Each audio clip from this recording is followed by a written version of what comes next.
नमस्कार। मैं श्रीपाद बख्शी पुनः उपस्थित हूँ आपके सामने पानी से जिंदगी से एक और मोती लेकर।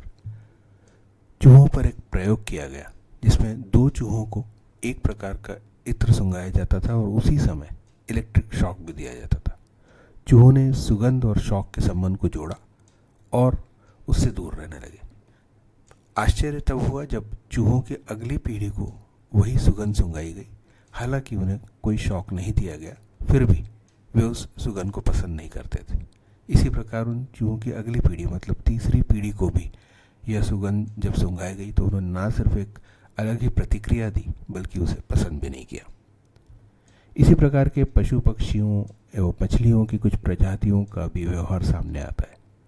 कितने ही पक्षी एक स्थान से दूसरे स्थान तक हजारों किलोमीटर का सफर करके प्रत्येक वर्ष जाते हैं। उनको यह कैसे पता होता है कि कहाँ जाना है, कितनी दूर जाना है। मछली की कई प्रजातियां समुद्र के पास मिलती नदी के प्रवाह के विपरीत जाकर सुरक्षित स्थान देखकर अपने बच्चे पैदा करते हैं। यह बात उन्हें कौन बताता है? यह सब जेनेटिक मेमोरी या शब्दों की, अपने शब्दों में कहें तो कर्मों की याददाश्त के कारण होता है।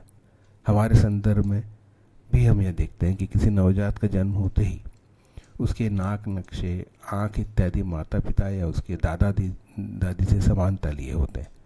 शारीरिक संरचना के अलावा बोलचाल, हाव भाव, आदतें एवं रुचियाँ भी परिवार के बुजुर्गों से काफ़ी मेल खाती हैं और इसलिए कई अन्य कारणों के अलावा किसी किसान, डॉक्टर, वकील व वैज्ञानिक का बेटा उन विषयों को ज़्यादा अच्छी तरह से ग्रहण कर पाता है और साधारणतः दूसरों की अपेक्षा अच्छे से उन विषयों को सीखता है।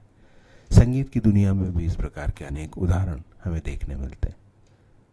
इस प्रकार यह निर्विवाद है कि आज हम जैसे हैं, चाहे शारीरिक संरचना की बात करें, बौद्धिक क्षमताओं की बात करें, हमारे बाल, रंग आदि लगभग सभी कुछ हमारे पूर्वजों की देन है। इसलिए उनके प्रति अपनी कृतज्ञता व्यक्त करना अपेक्षित है। इस प्रकार की परंपराएं जापान जैसे देश में बड़ी प्रमुखता से मनाई जाती हैं और यूरोपीय देशों में भी वर्ष में कुछ चुने हुए दिनों पर अपने पूर्वजों को दफनाए गए स्थान पर जाकर पुष्प गुच्छित आदि रखकर कृतज्ञता व्यक्त करने की परंपरा है। इसी प्रथा को हमारे यहाँ 16 दिन के निश्चित समय में, जिसे पितृपक्ष कहा जाता है, मनाया जाता है। क्योंकि हमारे सारे रीति रिवाज धार्मिक क्रियाओं के माध्यम से पूर्ण किए जाते हैं, इसलिए पितृपक्ष में अपने पितरों को याद करते हुए पूजा कर्म किए जाते हैं। जिन लोगों को यह ठीक नहीं लगता उन्हें यह नहीं बोलना चाहिए कि जिस समय ये प्रथाएं प्रचलन में आई तब व्यक्ति समझदार होता था, स्वभाव से धार्मिक होता था, पर उनके पास डिग्री नहीं होती थी। उस समय कोई 80 वर्ष की स्त्री जो आज के समानुसार अनपढ़ है, पंचांग के आधार पर यह बता पाती थी कि पूर्णिमा, अमावस्या, ग्रहण या कुंभ कब है। सभी लोग इस बात को समझ सकें और अपना सकें, इसलिए इसे धार्मिक रीति रिवाजों से जोड़ा गया ताकि निरंतरता बनी रहे और अपने पितरों द्वारा किए गए अनेक उपकारों को ना भूलते हुए उनके प्रति कृतज्ञता जरूर व्यक्त की जाए। हमारे पूर्वजों ने हमारे लिए आधार बनाया, हमारे लिए व्यवहार, भाषा आदि की आधारशिला रखी और यह सब करने के लिए हमसे पहले यदि सिर्फ 18 पीढ़ियों की बात करें तो 2,62,142 लोग अपने ही परिवार में आकर चले गए।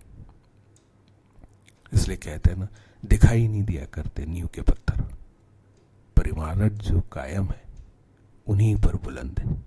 जय हो, नमस्कार।